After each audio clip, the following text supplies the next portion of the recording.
People were not into coupling in the 1970s. It was all about body count, getting laid as much as you could. Since we couldn't go to the suburbs with a partner and have kids and be suburban and straight, we were like, okay, screw you breeders, we don't want that.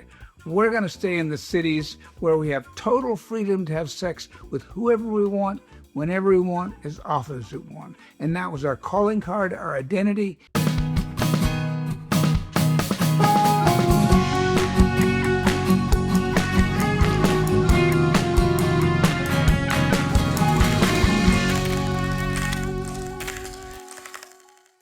Hi, this is Mike Balaban. Welcome to another episode of BAMMER Tales. Today I have a couple of objectives. Number one, I want to alert everyone to the fact that the first weekend of October will feature my photographs in an exhibition at the Giacomo Moretti Gallery in Palm Springs. I'll be telling you more about that on this channel between now and then. It's a little more than a month away, but I just wanted to bring it to your attention. Secondly, today's topic is going to be what I call a journey of sexual discovery. Every one of us goes through such a journey. They're all different, all individuals. It's when we first discover our sexual orientation, who we're attracted to, what kind of special interests, even fetishes we may have, if we're a top or a bottom, and whether that remains constant over your lifetime, which it did not with me. But everybody has a different journey, and discovering your own is kind of key to understanding yourself, but also being happy, I think. So let's get into my journey of sexual discovery.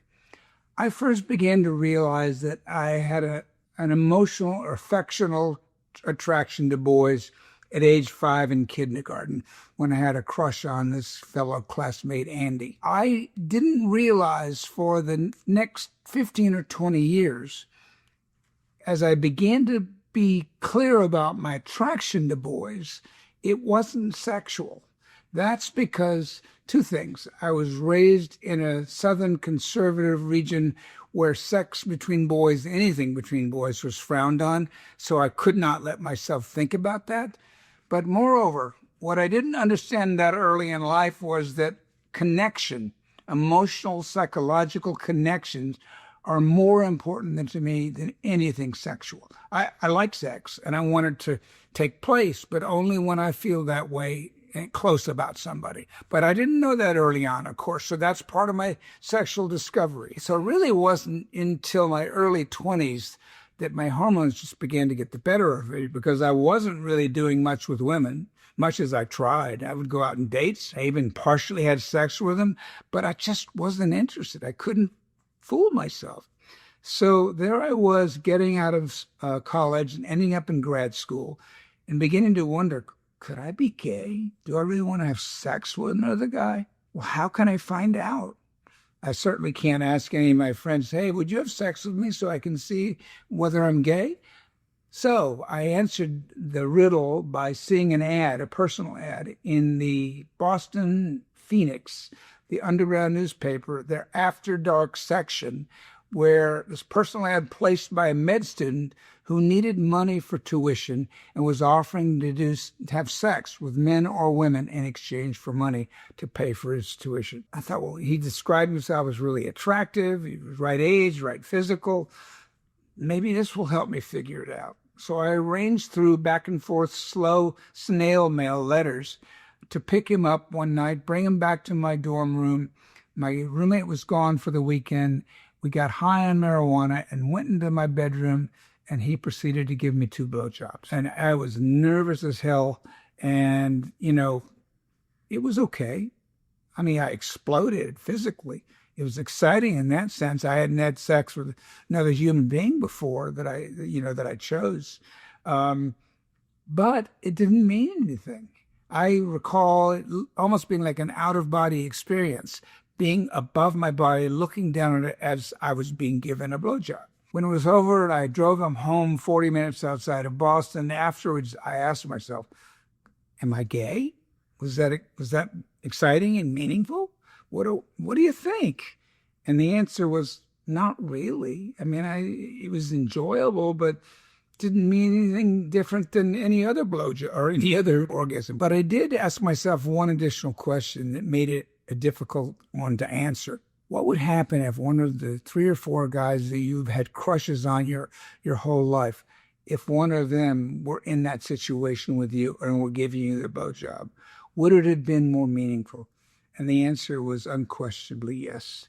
And that had me start to think, maybe I am gay. Now, I had fooled myself for a long time. I wasn't ready to deal with it immediately, but within the next year or so, I was. And then I faced a different hurdle. I began to realize, without knowing it, that I didn't want to have sex with just anybody. I wanted it to be with somebody that I cared about, that I felt close to. And that was not the time for this kind of sex. Then I came to New York. It was the late 70s. I was 24, 5, 6 years old. Everybody was having sex whenever they wanted to. Why? Because it was the first time in our history of decades that gay men could be openly gay and not pay a price for it, by and large. And so, since we couldn't go to the suburbs with a partner and have kids and be suburban and straight, we were like, okay, screw you, breeders. We don't want that. We're going to stay in the cities where we have total freedom to have sex with whoever we want, whenever we want, as often as we want. And that was our calling card, our identity. And while there were a few people who managed to get into couples, very few wanted relationships. I was one of the ones that did, but I didn't find one. In fact, I would go to the bars as I began to come out and be more comfortable being openly gay in gay situations. And a hot guy would come over to me and kind of make a play, or I'd go over and say hello to someone and let them know I thought they were attractive. But the first words out of that person's mouth when he came over to me were, hey, you want to go home and fuck? Not, hey, hi, I'm so-and-so, or what's your name? Or, boy, you're handsome. It was like, do you literally want to leave right now and go have sex? Come on, let's go. And that wasn't me. I didn't understand why. I just knew, and I would answer back, you're really sexy. I'm sure it'll be a lot of fun. Can we have dinner first? And the response consistently was, no, thanks. I want to get laid right now. And he'd go look for somebody else. So that was what I was dealing with. And through most of my adult life, I had that. I ended up finding a workaround. As time went on, if I didn't succumb to their solicitations, I would never have gotten laid. I wouldn't have had a date. People were not into coupling in the 1970s. It was all about body count, getting laid as much as you could. Not for me, but for most. There were a few lucky couples who somehow found each other and managed to couple in the middle of that environment. But by and large, 95% of the people were getting laid right and left. And there I was.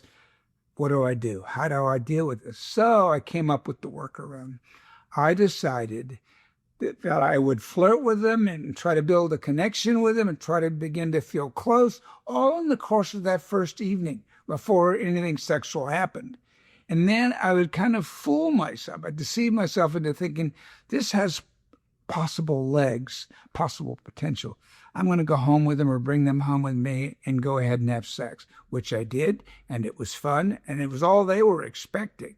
For me, the lure was the possibility that after we finished sex, we'd end up back in our bed, his bed or my bed, arms around each other, swapping life stories and beginning to feel close.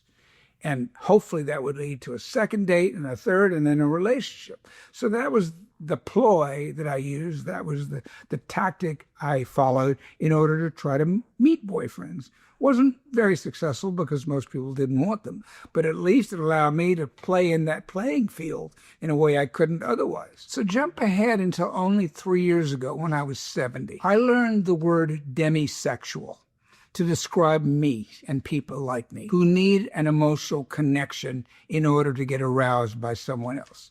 And a light bulb went on in my head. My whole life, I've been fighting myself, feeling embarrassed and anxious when I get online and I don't want to meet someone right away.